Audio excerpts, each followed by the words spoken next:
4 years ago, getting a table at Cavalli Lounge required connections and a $5,000 minimum. Today, they are cold calling previous customers offering complimentary bottles.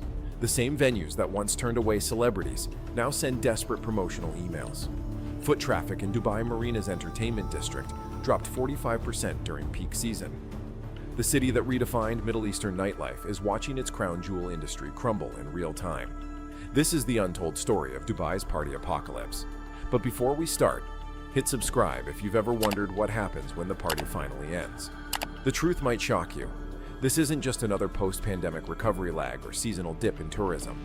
What we're witnessing in Dubai is the systematic dismantling of an industry that was never as organic as it appeared. The glittering nightlife scene that attracted millions of visitors wasn't built on genuine demand or sustainable business practices. It was manufactured, subsidized, and marketed as part of a larger economic strategy. Dubai's nightlife was engineered as a loss leader, designed primarily to attract investment rather than generate profits on its own. The beach clubs, rooftop lounges, and mega clubs that dominated social media weren't meant to be profitable businesses. They were elaborate marketing tools for real estate developers and tourism boards. Now we're seeing what happens when the subsidies stop flowing and venues must survive on actual customer demand. The party economy that Dubai constructed is collapsing under the weight of its own artifice, revealing the hollow foundation beneath the spectacle. Between 2010 and 2020, and Dubai strategically positioned itself as the Vegas of the Middle East, offering an oasis of indulgence in a region often associated with conservative values. Unlike neighboring countries with strict alcohol regulations, Dubai created special zones where tourists could freely enjoy nightlife without restrictions. The model was ingenious in its simplicity, create an appearance of unlimited abundance and exclusivity. Venues offered all-inclusive packages that seemed too good to be true, and they were. Free entry for women, complimentary champagne for select guests, and heavily discounted drinks during extended happy hours created an artificial ecosystem of luxury and excess. Celebrity DJs became the cornerstone of Dubai's nightlife marketing strategy. Names like David Guetta, Tiesto, and Black Coffee commanded fees upwards of $500,000 for single performances. These bookings weren't meant to generate profit. They were investments in creating global FOMO, fear of missing out, that would drive tourism and real estate interest. Influencer partnerships amplified this effect. Dubai's venues pioneered the practice of comping tables, bottles, and experiences for social media personalities who would showcase the city's nightlife to millions of followers. The resulting Instagram content transformed venues like White Dubai, Nikki Beach, and Zero Gravity into mandatory destinations for wealthy tourists seeking status and validation. This model functioned effectively because the real beneficiaries weren't the venues themselves, but the developers and tourism authorities behind them. A beach club operating at a loss could still be immensely valuable if it helped sell luxury apartments in the building above it. A rooftop bar didn't need to turn a profit if it attracted high net worth individuals who might invest in commercial properties nearby. Dubai didn't build nightlife venues to make money from bottles and cover charges, explains a former marketing director for a major hospitality group who spoke on condition of anonymity. They built them to sell penthouses and create a lifestyle brand that would attract global capital. The decline of Dubai's nightlife empire can be measured with stark precision. Beach club membership cancellations have surged 60% between the second quarter of 2024 and the first quarter of 2025. These exclusive memberships, once waitlisted despite costing upwards of $10,000 annually, are now being offered at unprecedented discounts with additional perks thrown in desperately. Venue capacity utilization tells an even more concerning story. Premium nightclubs and lounges that consistently operated at 85% capacity or higher during the peak winter season now struggle to fill 40% of their space, even on weekends. What was once an environment of artificial scarcity, where getting past the velvet rope required connections or substantial spending, has transformed into one of visible emptiness. VIP table minimums, the lifeblood of Dubai's nightlife revenue model, have plummeted by 30 to 50% at premium venues. Establishments that once demanded $5,000 to $5,000 to $5,000 to $10,000 minimums for prime tables now accept $2,000 to $2,000 to $2,000 to $3,000 and still struggle to book reservations. Some have abandoned minimums entirely. replacing them with service fees and a la carte pricing in a transparent attempt to reduce barriers to entry. The physical evidence is undeniable in Dubai's key entertainment districts.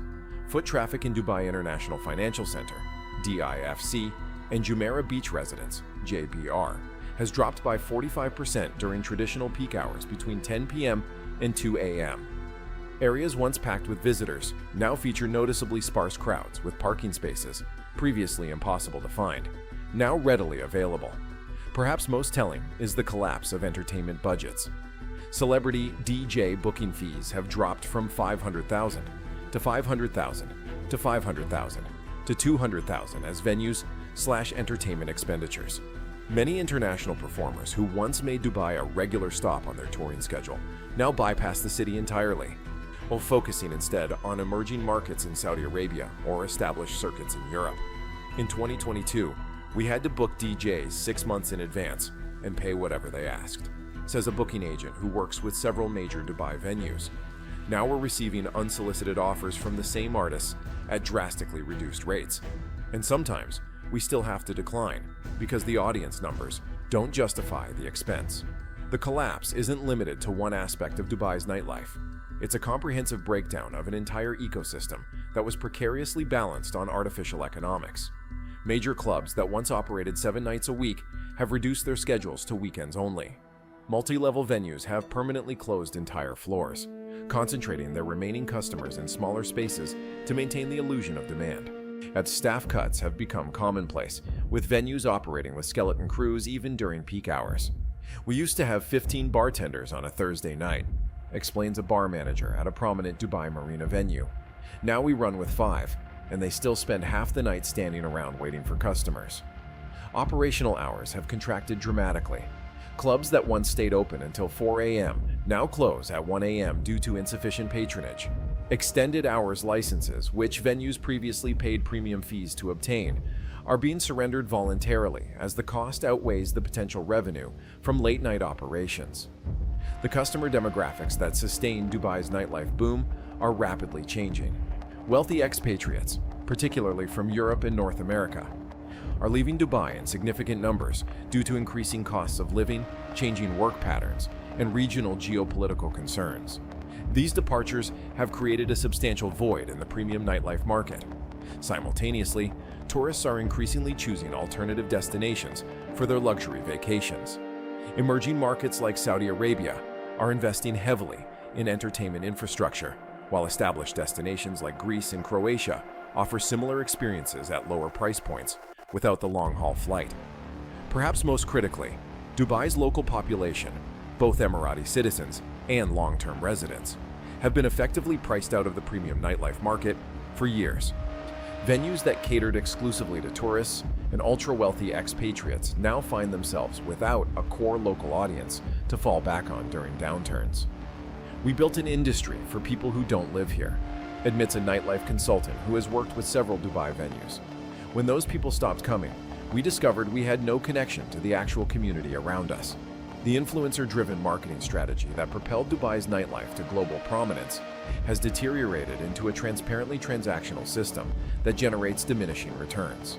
Social media engagement with Dubai nightlife content has dropped precipitously, despite increased spending on sponsored posts and partnerships. Consumers have grown increasingly sophisticated at recognizing paid promotions. And the authenticity that once made influencer content compelling has been replaced by obvious sponsorship arrangements. The carefully cultivated FOMO that drove tourism has faded as social media users recognize the repetitive and inauthentic nature of Dubai nightlife content. 5 years ago, posting from Sky 2.0 or Base Dubai guaranteed thousands of likes and comments, says a lifestyle influencer with over 500,000 followers. Now those posts perform worse than my everyday content because followers see through the arrangement. They know I'm there because I got paid to be there, not because it's actually the place to be. The fundamental economic structure that supported Dubai's nightlife is disintegrating. Real estate developers who once subsidized venue losses as marketing expenses for property sales are pulling back as the property market cools. Tourism marketing budgets that previously funded extravagant launch parties and celebrity appearances are being redirected to family-friendly attractions and cultural experiences. Most critically, Venues that were never designed to operate as standalone profitable businesses are suddenly being forced to do exactly that. Without the cushion of external subsidies, these establishments must confront the harsh reality that their business models are fundamentally unsustainable. These places were never meant to make money selling drinks and food, explains a former finance director for a major Dubai hospitality group. They were built to create aspiration and desire. Now they're being asked to generate actual returns on investment, and that was never part of the equation. As Dubai's traditional nightlife model falters, alternative entertainment options are flourishing. Private dining experiences, home entertainment, and small-scale community events are gaining popularity among residents seeking more authentic connections. Regional competitors have also learned from Dubai's mistakes. Emerging entertainment destinations in Saudi Arabia, Qatar, and Bahrain are developing more sustainable models focused on genuine local demand rather than artificial tourism constructs. The new venues in Riyadh are being built with actual profitability in mind, notes a hospitality consultant who works throughout the Gulf region. They're designed to serve the local population first and tourists second, which is exactly the opposite of how Dubai approached nightlife development. Behind the statistics and business failures are real people whose livelihoods and communities are being devastated by the nightlife industry's collapse. Venue managers who built careers during Dubai's nightlife boom now face uncertain futures. Many expatriate professionals who specialized in luxury hospitality are receiving layoff notices and visa cancellations, forcing them to leave the country entirely with limited time to secure new positions. I moved to Dubai in 2015 because it was the hottest market in the world for what I do, says a former operations director who was recently laid off after 8 years with the same venue. Now I'm competing with hundreds of other professionals with identical experience for a handful of positions in a shrinking industry. DJs and entertainers who relocated to Dubai during the boom years are witnessing their booking calendars empty for the first time in a decade. Local talent that once performed 5 or 6 nights weekly now scramble for weekend slots, often at significantly reduced fees. In 2021, I was playing 3 residencies and turning down work, explains a Dubai-based DJ. Now I'm lucky to get 2 bookings a week, and I'm making about a third of what I used to per gig. The impact extends to service staff who form the backbone of the industry. Bartenders, servers, security personnel, and hostesses are seeing dramatic reductions in their income as venues cut operating hours and customer spending declines. Many are facing a cost of living crisis in a city that remains extraordinarily expensive despite the economic downturn. Small business owners in nightlife-adjacent services are particularly vulnerable. Party planners, luxury transportation providers, bespoke cocktail services, and entertainment agencies that built their business models around Dubai's thriving nightlife scene are watching their client base evaporate. We invested everything in building a premium transportation service for nightclub clientele, says the founder of a luxury car service in Dubai Marina. Now our vehicles sit empty most nights, and we're pivoting to airport transfers and tourist sightseeing just to keep the lights on. Perhaps most poignant is the impact on long-term residents who use nightlife venues as community spaces and social hubs. As established venues close or transform into tourist-focused attractions, these residents lose gathering places that form the foundation of their social networks. The club wasn't just somewhere to dance, it was where our community came together every week for years, explains a 10-year Dubai resident. When it closed, we lost more than a venue. We lost our shared space, our rituals, our sense of belonging in the city. The fundamental flaw in Dubai's nightlife model was its disconnection from organic local demand.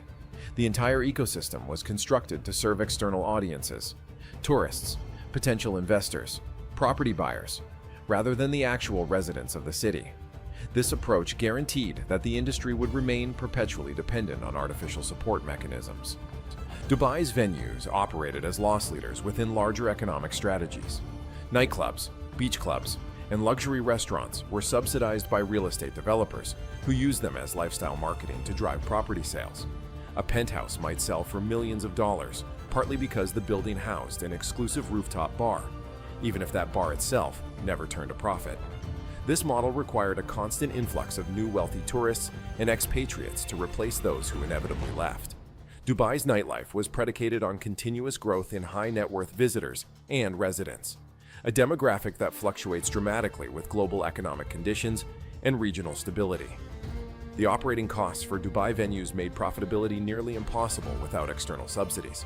Exorbitant rents in premium locations, expensive alcohol licensing, high staffing requirements, and the constant pressure to book international entertainment created cost structures that could never be covered by realistic customer revenue.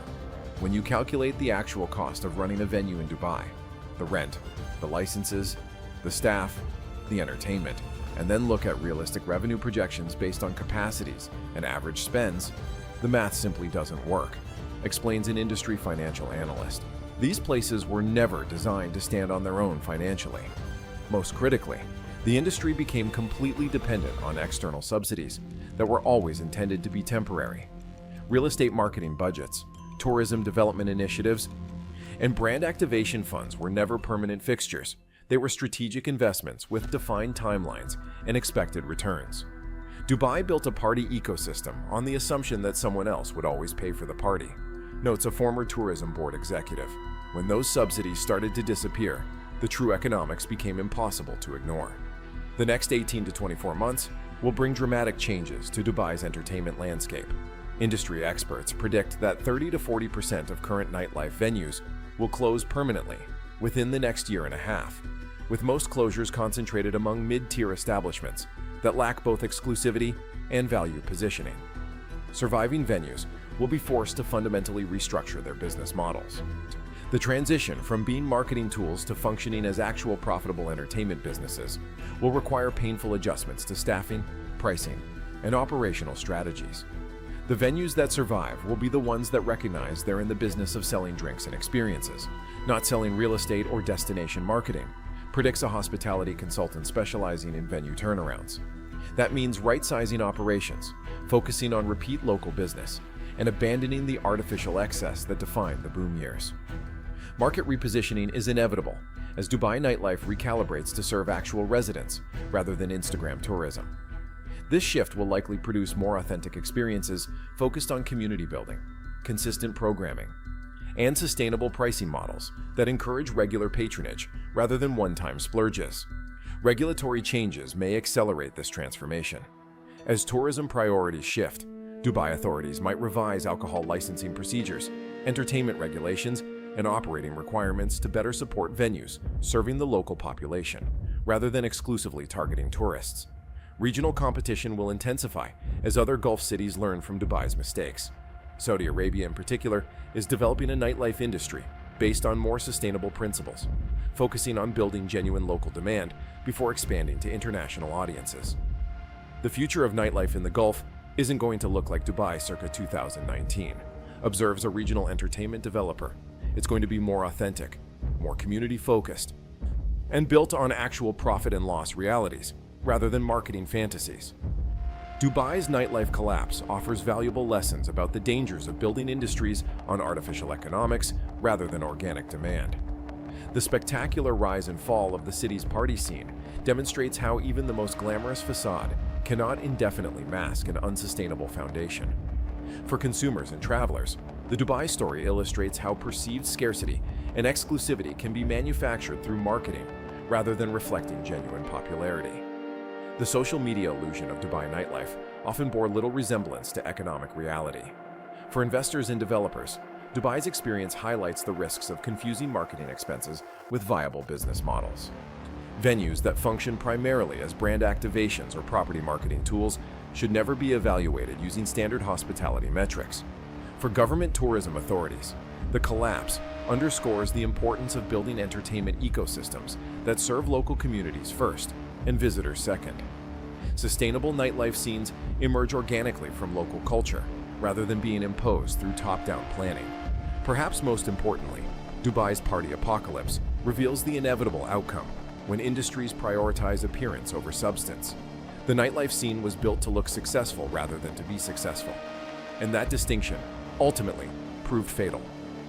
Dubai created the most convincing illusion of a thriving nightlife scene the world has ever seen, concludes a longtime industry observer, but in the end, even the most elaborate illusion can't survive when the audience stops believing in the magic. If you've experienced Dubai's nightlife transformation firsthand, whether as a patron, an employee, or an industry insider, share your perspective in the comments below. When did you first notice the shift from genuine excitement to manufactured hype? What venues do you miss? And which ones do you predict will survive the apocalypse? Subscribe for more investigations into the hidden economics behind Dubai's lifestyle marketing machine. And hit like if you want us to explore more industries built on unsustainable subsidies rather than real customer value. The parties may be ending, but the stories are just beginning to be told.